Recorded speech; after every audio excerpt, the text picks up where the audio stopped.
Hey friends, for some reason I was thinking just now about the benefits of exploring a new art form. So I'm going to talk about that for a little bit. This is a move I've pulled several times in the last few years where I encounter some kind of art form or some shape of a project that I've not done before or haven't done much of. And then I get interested in it. I'm like, oh, that's kind of cool. And I'd like to try that. And then I do try it and good things happen. And I think that that's a move worth deploying. I think earlier in my life and for a lot of people, it's really easy to stay in your lane and be like, I am good at this thing. Like for me, I've always been good at writing in these ways.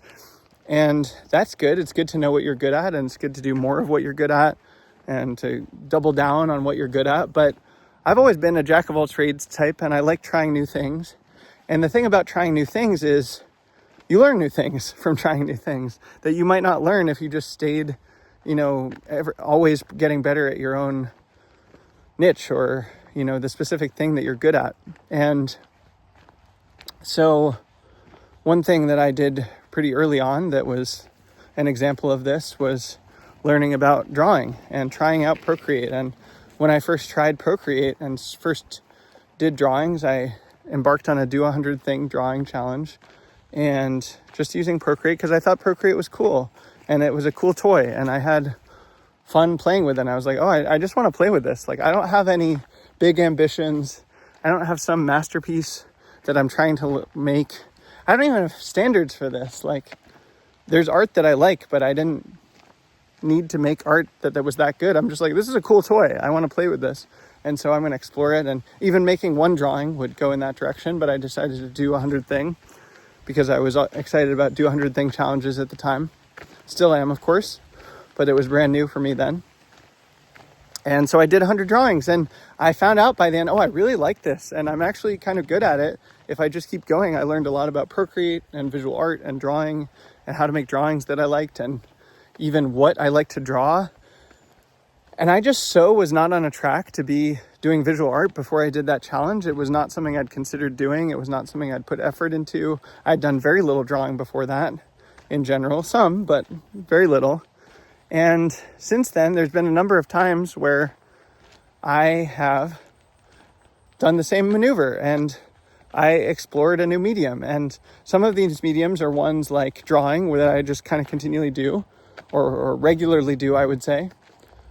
And then there are ones where it's like, I did that experiment and now I'm good. I don't need to do that again. I don't feel particularly drawn to doing that again. But even in those cases, no effort is wasted. And there's always something that you learn from trying just a little bit of a different medium. Like, it's so disproportionately valuable because if you do a lot of something you're good at, then it takes a lot of work to get better at that thing. Like, it takes a lot of work for me to get better at writing at this point. There are definitely ways I could get better at writing. A lot of ways I could get better at writing, different mediums I could try within writing, all this stuff. But it takes more effort and there's a higher uphill battle to learning new skills because I've invested so much time for so many years in so many contexts to working on my writing that a lot of times it will take a lot of effort to get better at specific sub-skills. And it's very niche, how does this thing work? I could give examples, but that's in the weeds. But, just picking up Procreate and learning a little bit about visual art for a few months or, just trying a little bit of music production or a little bit of making, I've made a few sketch comedy videos where it's just me talking. It's you learn disproportionate amount for how much effort you're putting in. And what you're going to learn, you can't necessarily guarantee. You might have an idea in advance, but learning just a little bit goes a very long way. And then even if you don't keep going with that medium, it ends up being really valuable because you can cross-apply whatever learnings you have to other domains. And it becomes a route to excellence, paradoxically, where I'm never going to be the best visual artist in the world.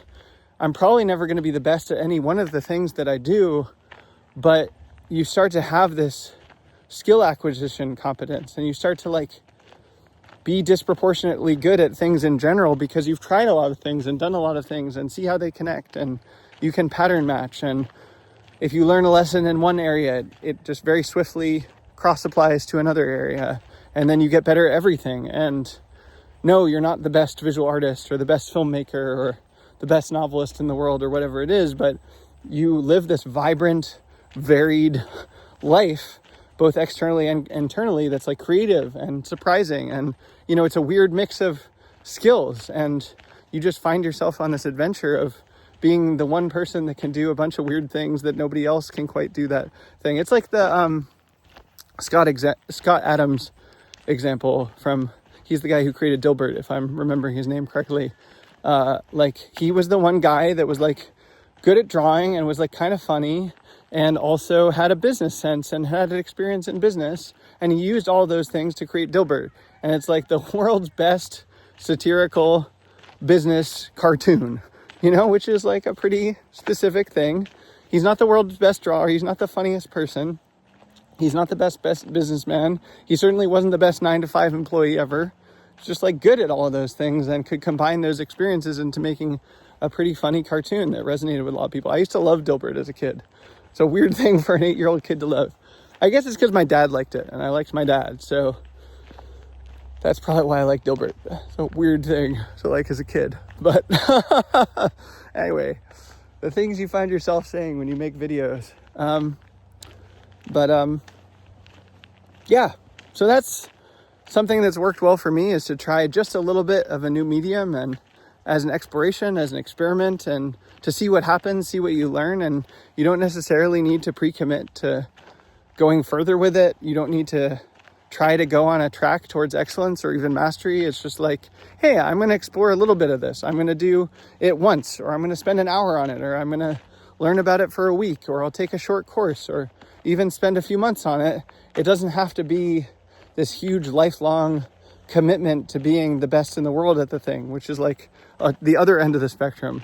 That learning just a little bit of something can go a long way. There's a good book from Josh Kaufman about this, The First 20 Hours. And it's about how like spending 20 hours learning a new skill will like get you the basic fundamentals of that skill. Like I'm sure putting 20 hours into drawing, it's like, I wasn't the world's best visual artist at the end, but I knew a lot more about drawing than I did at the beginning. Or like playing an instrument or something. At the end of the 20 hours, you're going to have a foundation for very basic competence that you didn't have. And that's not a lot of time to put in. And if there's a skill that you're interested in learning, it's worth putting in that 20 hours. So learning just a little bit of a creative medium or about a domain or whatever it is that you're interested in can go a really long way. And you can decide after you put in just a little bit of effort, hey, do I want to keep going? Or how do I want to use this? Or what did I even learn from doing this? Like you can postpone making a decision about what to do with it. It's just valuable to learn a little bit of it. And it's something that's benefited me to have as a maneuver. And I hope it will benefit you too. I'd be curious to hear any thoughts that you have. Feel free to put them in the comments.